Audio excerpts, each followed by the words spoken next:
Hallo zusammen, hier ist Andrea von 10 Talente. Ich zeige dir heute, wie du solche reliefartigen Ohrstecker oder Hänger machen kannst. Diese hier sind mit gewachstem Polyestergarn, Größe 0,5 gemacht und sie haben Haken.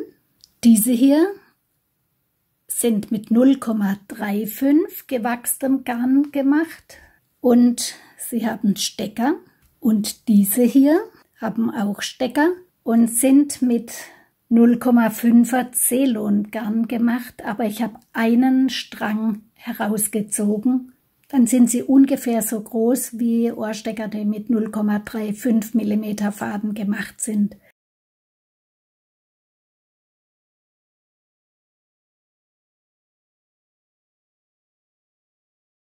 In meinen ersten Faden mache ich jeweils einen Markierungsknoten an jedes Ende.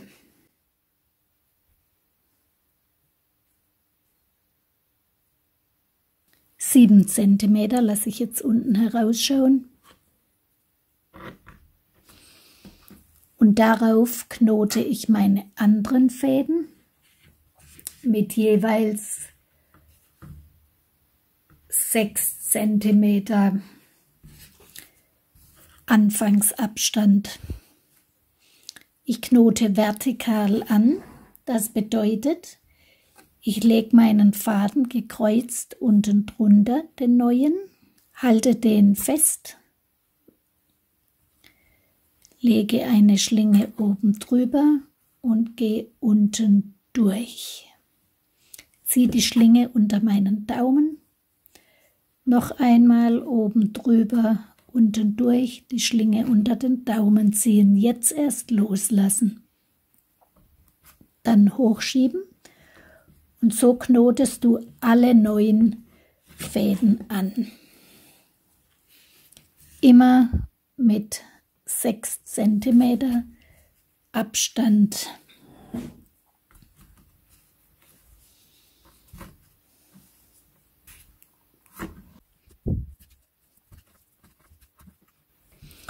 So, wir haben 9 Fäden, die schieben wir jetzt ganz dicht zusammen.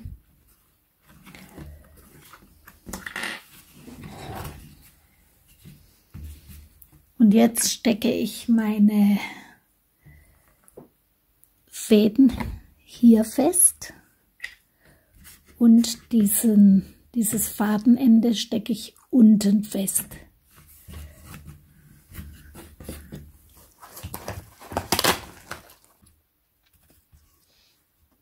Jetzt kommt meine erste Reihe.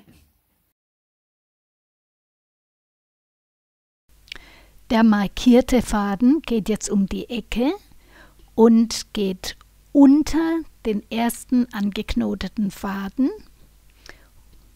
und macht dann einen Rippenknoten um den ersten angeknoteten Faden. 1, 2. Ich hole mir den zweiten angeknoteten Faden. Für die zweite Reihe, der erste Faden macht einen Rippenknoten, also einen horizontalen Rippenknoten, das heißt der Swimmingpool geht nach unten und nach links. Und jetzt hole ich diesen vorigen Leitfaden oben runter und mache mit dem auch einen Rippenknoten. Jetzt habe ich 2 nach unten, einen zur Seite. Und ich hole mir den nächsten, knote die beiden Knotfäden an für meine dritte Reihe.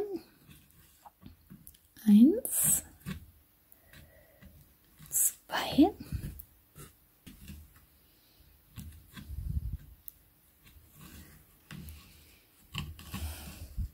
Und ich hole den vorigen Leitfaden von oben herunter. 1, 2. Die 4. Reihe.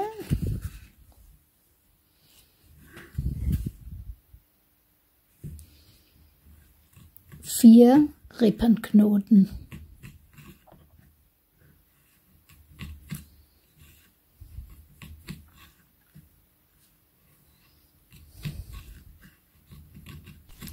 Nach dieser Reihe stecke ich dann um, damit du besser siehst, was ich mache.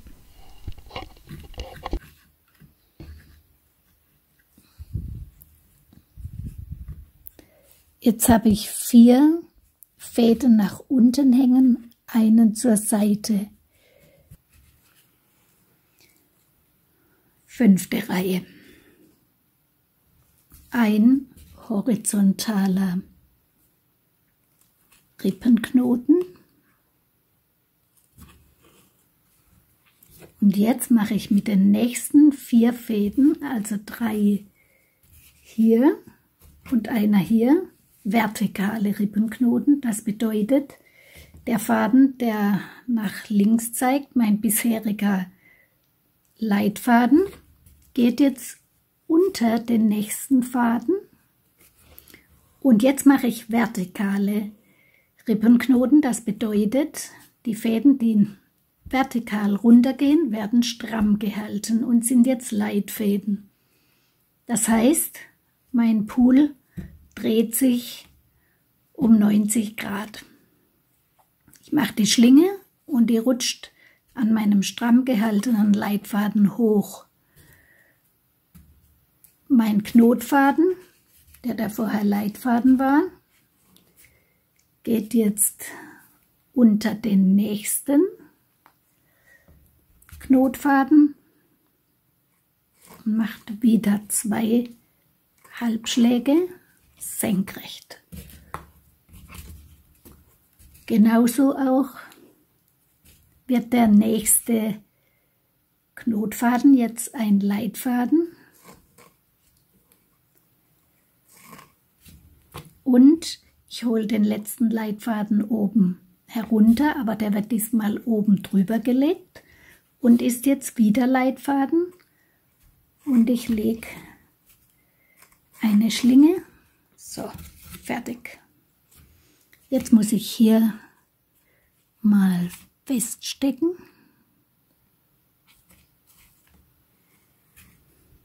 Nächste Reihe. Ich hole meinen nächsten Faden.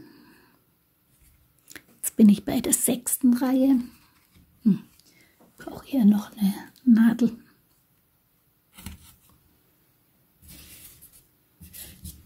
Ich mache jetzt 2. Also man muss hier bei dem dünnen Faden sehr gut aufpassen, dass man keinen übersieht. Jetzt mache ich 2 horizontale Rippenknoten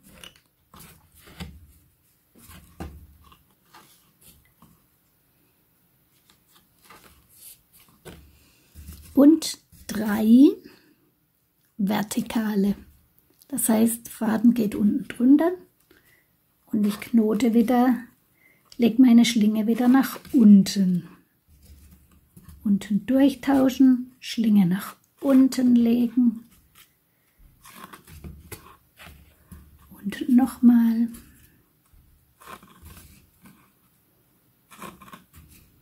Drei senkrechte. Jetzt hole ich diesen Leitfaden herunter und mache jetzt, ich habe ihn unten durchgeholt, weil ich jetzt wieder einen horizontalen doppelten Halbschlag mache. Doppelter Halbschlag heißt auf Deutsch Rippenknoten, auf Englisch Double Half Hitch. Nächster Faden.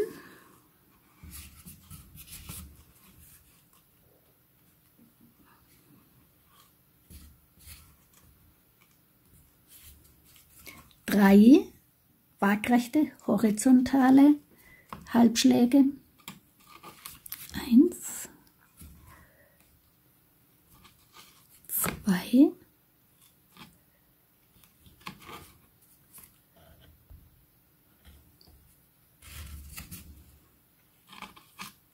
3,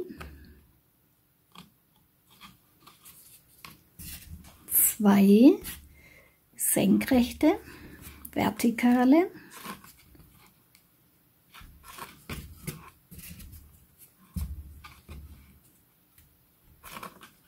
immer unten drunter durchtauschen bei den Vertikalen zuerst, sonst gibt es Fehler. Jetzt kommen 2 Waagrechte.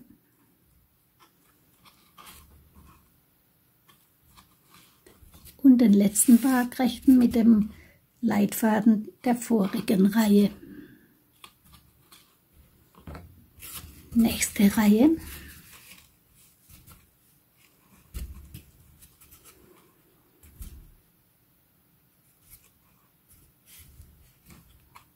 Ich mache jetzt 4 doppelte Halbschläge horizontal.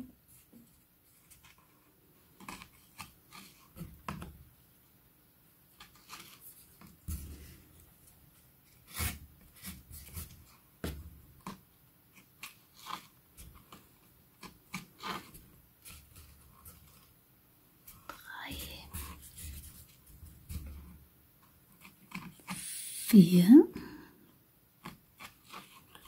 und einen vertikalen,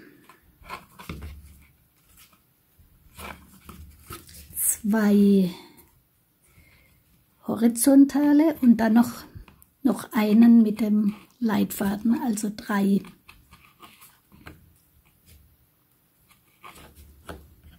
Und den Leitfaden der vorigen Reihe.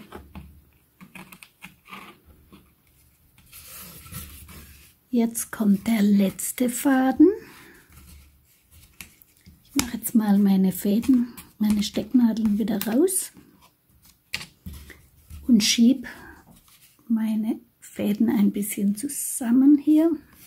Das musst du nachher nochmal machen, ganz wichtig, dass du ein Quadrat erhältst und keinen Drachen. Dafür musst du diese Reihe kurz genug halten.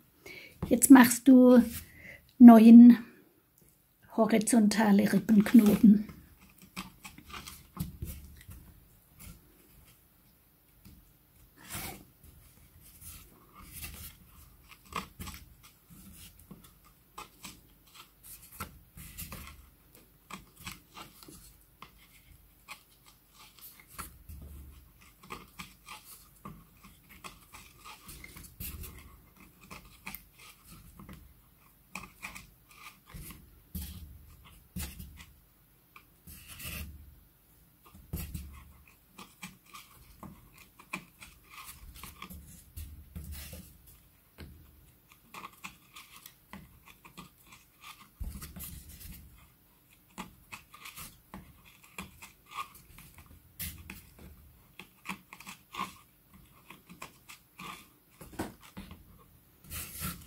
So, jetzt löse ich alle Stecknadeln bis auf eine und drehe mein Dreieck, was ich bis jetzt geknüpft habe, um 90 Grad nach oben. Und stecke es fest. Dann stecke ich oben in die Ecke noch eine Stecknadel und biege den Faden herum und mache jetzt das gleiche Muster, mit dem ich hier angefangen habe. Noch einmal, also die erste Reihe ist ein horizontaler Rippenknoten. Die zweite Reihe 2 horizontale Rippenknoten. Die dritte Reihe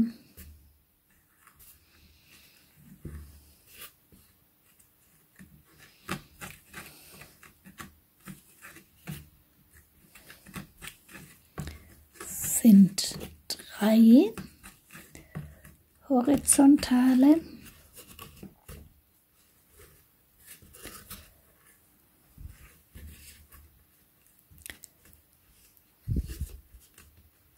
Die vierte Reihe 4.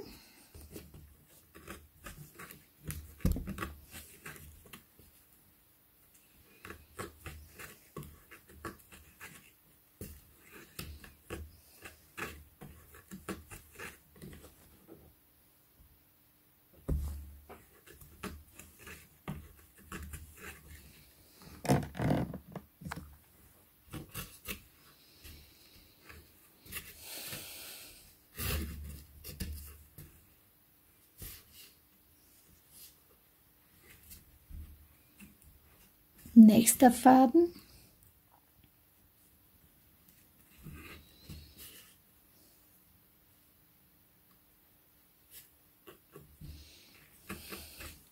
Ein horizontaler, 4 vertikale.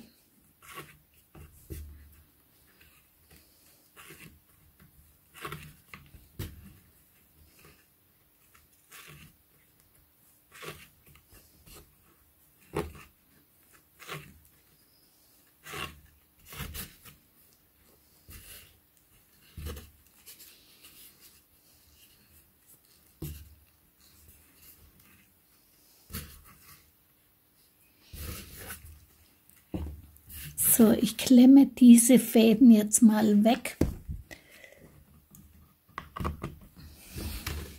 Dann finde ich sie schneller bei der nächsten Reihe.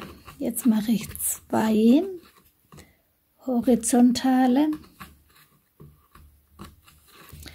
Bei diesem Muster darfst du nicht an den Klemmen sparen, sonst ist es sehr viel mehr Arbeit.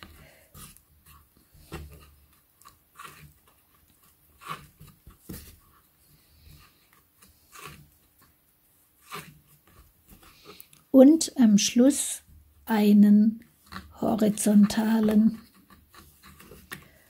und die Nadel umstecken. Wenn man nicht steckt in der Nähe von der Reihe, wo man knotet, dann werden die Reihen nicht gleichmäßig. So, jetzt kann ich hier ganz bequem den nächsten Faden holen und habe den vollen Überblick, welcher als nächstes dran kommt.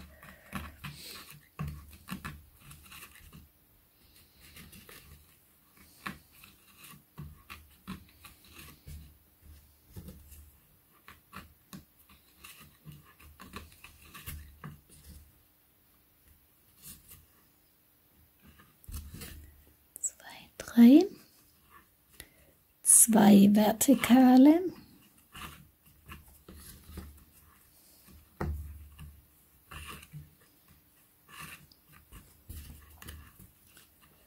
und 2 horizontale.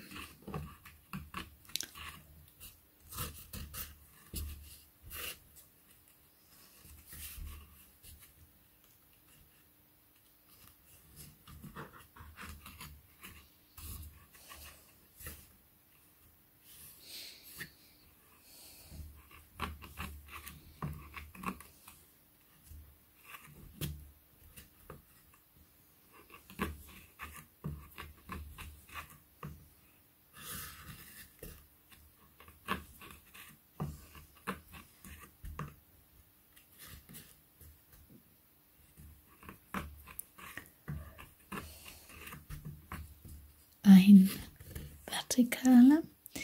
Die von oben, von den vertikalen runterkommen, die verstecken sich gern so ein bisschen. Da muss man gut aufpassen, dass man die nicht übersieht. 3 horizontale.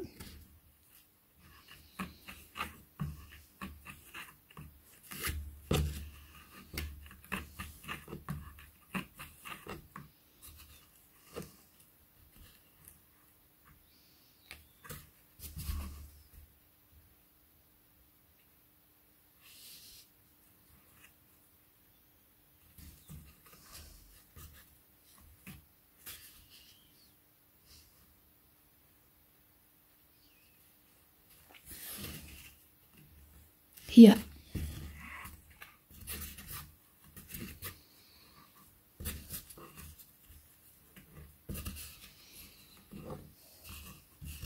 Die stecke ich jetzt auch mal weg.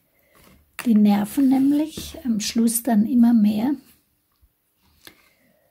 Jetzt kommt die Reihe mit lauter horizontalen.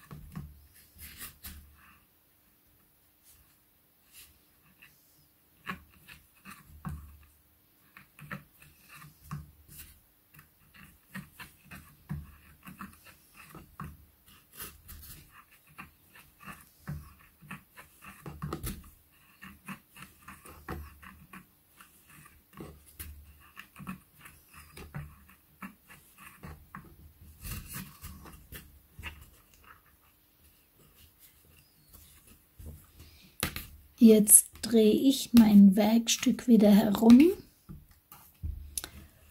um 90 Grad und oben an die Ecke 1, um das ich gleich herumknote. So, jetzt machst du das gleiche Viertel noch zweimal.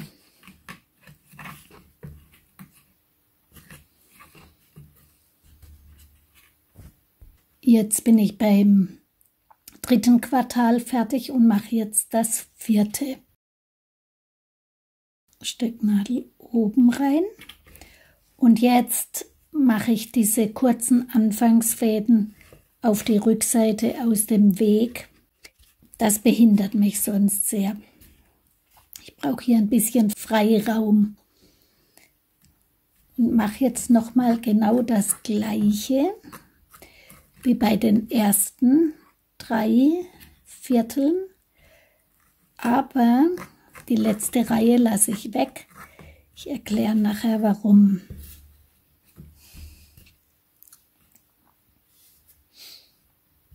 So, jetzt kommt die zweitletzte Reihe des Musters.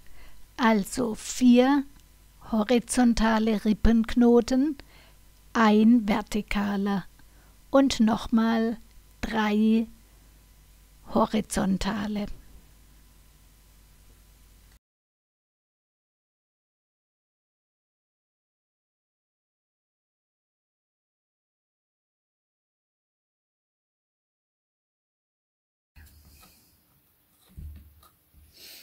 Also 4 Rippenknoten. Ein vertikaler Rippenknoten und 3 horizontale am Schluss.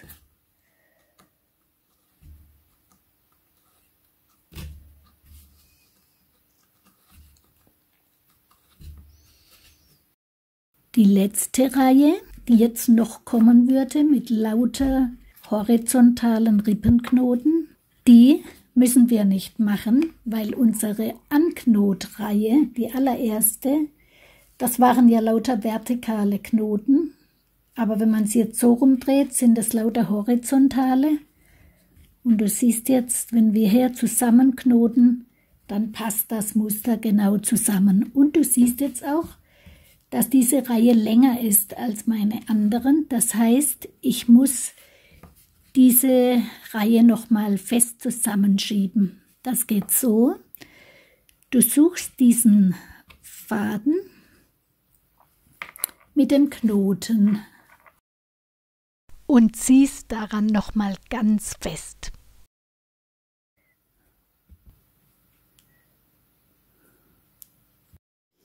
Jetzt habe ich alle Fäden von jeder Seite zusammengeklemmt, die rechten und die linken. Ich drehe mein Werkstück auf links und stecke alles gut fest. Jetzt suche ich meine beiden Anfangsfäden, die mit dem Knoten heraus. Das müssten die obersten sein. Erster Knoten. und der zweite Knoten. Und diese beiden Fäden kreuze ich jetzt miteinander. Und zwar, der von rechts kommt, geht nach links oben drüber und der von links nach rechts. Und ich mache die jetzt in eine Klemme, weil wenn ich das jetzt ganz ordentlich mache, das ist schon die halbe Miete. Also der rechte kommt immer zuerst, geht oben drüber,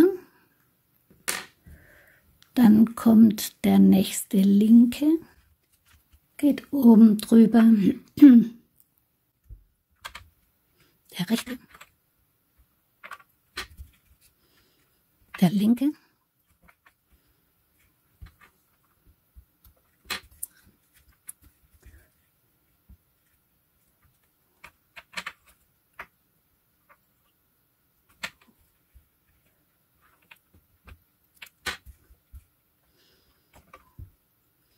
ich habe schon so oft Fäden gesucht und bin durcheinander gekommen, dass mir die Arbeit hier jetzt wert ist. Da spare ich letztlich Zeit, weil ich nicht so viel suchen muss.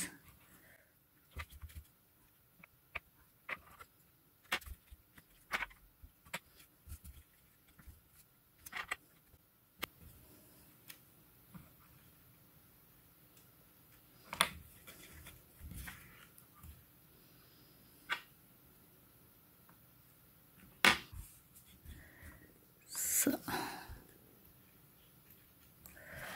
Den rechten machen wir jetzt noch über den linken, aber als Leitfäden laufen die jetzt so herum. Diese beiden letzten Fäden markiere ich auch mit einer Klemme und drehe jetzt mein Teilchen um 90 Grad. So, ich stecke hier an die Spitze eine Nadel und tausche jetzt auch noch den Faden von rechts, den letzten Faden, auf die linke Seite, den linken später auf die rechte und nehme den jetzt als Leitfaden über die anderen. Und ich knote jetzt alle diese Fäden, die ich rüber getauscht habe von rechts, auf diesen Faden. Und dabei muss ich sehr fest an diesen Fäden ziehen, damit die Spalte hier zugeht.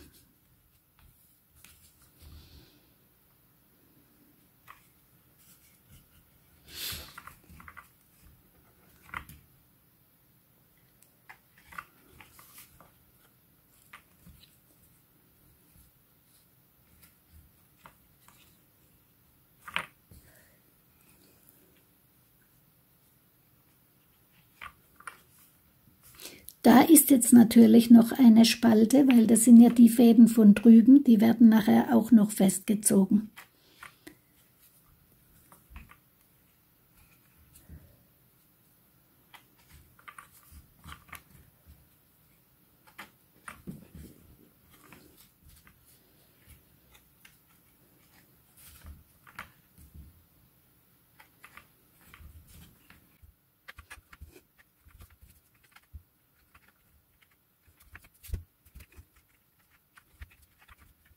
Den mit dem Knoten ziehe ich noch mal schön fest.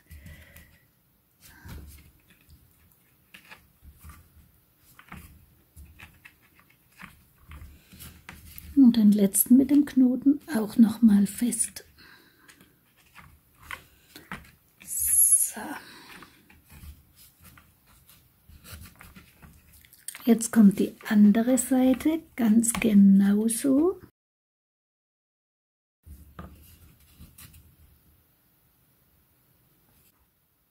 Eins in die Ecke und mein markierter Faden von der linken Seite geht oben herum um die Nadel und ich knote alle Fäden, die jetzt hier herauskommen, auf den Leitfaden auch wieder sehr fest anziehen, dass der Spalt zugeht.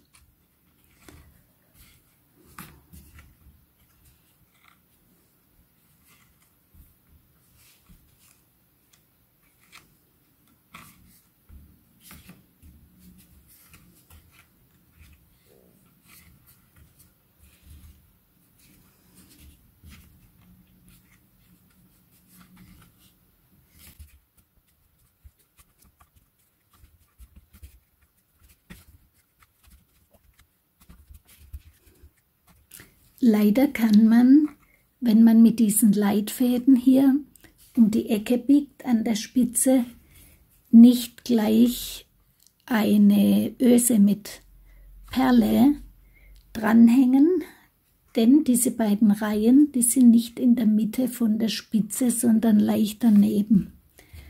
Das zeige ich dir nachher noch.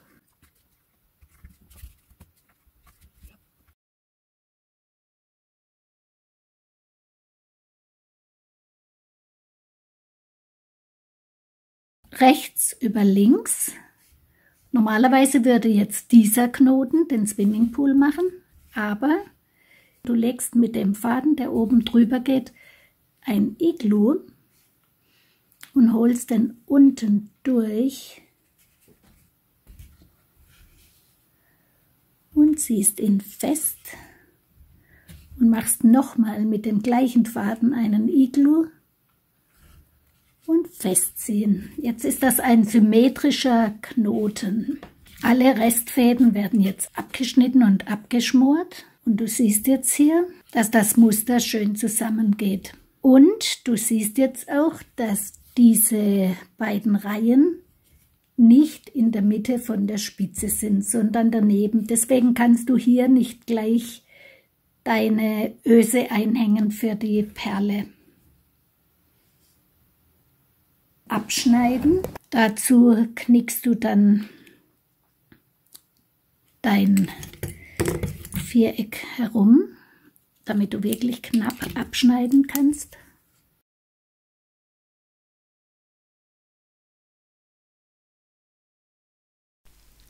Und so schmorst du auch alle anderen Fäden ab. Wie man jetzt an diese kleinen Rauten Perlen dranhängt, dazu habe ich dir ein anderes Video oben verlinkt. Die Öse wird zwischen der ersten und der zweiten Reihe eingehängt. Und nun viel Spaß beim Nacharbeiten. Danke fürs Zuschauen. Bis zum nächsten Mal.